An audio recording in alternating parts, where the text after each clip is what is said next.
bir so'm boshlang'ich to'lovi yo'q. Banklarni aralashtirmasdan sizlarga navbatdagi mashinamizni birgalikda ko'rib chiqamiz. Mashinamiz 2020-yil kraska qismi top-toza, 4 ta yumshoq balonlar qo'yilgan, 65 talik temir gazlari qo'yilgan. Bu mashinamizni bahosini naqd pulga $4900 qilib belgiladik. Hech qanaqa boshlang'ich to'lovsiz olaman degan obunachilarimiz uchun $476 dan 15 oy qilib berdik, xudo xolasa. Yana bitta narsani aytib o'tib ketamiz. Mana katimi holatini tekshirasizlar deganlar uchun, o'sha katimini nima uchun tekshiramiz? Mana bu yerda o'sha bankda aralashtirmasdan nima kerak degan obunachilarimiz uchun mana javob berib ketamiz. Katimi nima uchun kerak? Sizda hamma narsangiz yoziladi. Qanaqa odamligingiz, qarzga bo'lgan munosabatingiz, shuni tekshiramiz biz. Katimi shuning uchun kerak. Boshqa narsa uchun kerak emas. Hech qanaqa bank aralashmaydi bu mashinamizni olish uchun. Bemalol ana shu katimi holatingiz, agar mana shu 353 tutib ekan bu akamizniki, shu holatda bo'lsa ham 1 oylik to'lov bilan hujjatiga xarajat qilib mashinani olib chiqib ketsa bo'ladi.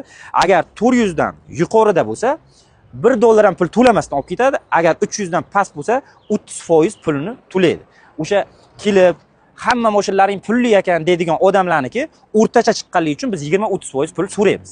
Biz hech kimga tekinga mashina bera olmaymiz hali. Unaqa darajaga yetganimiz yo'q. Inshaalloh shunaqa darajaga yetsak, Ramazon oyida lekin 5 ta mashinamizni tekinga xudo xolasa qo'yib beramiz.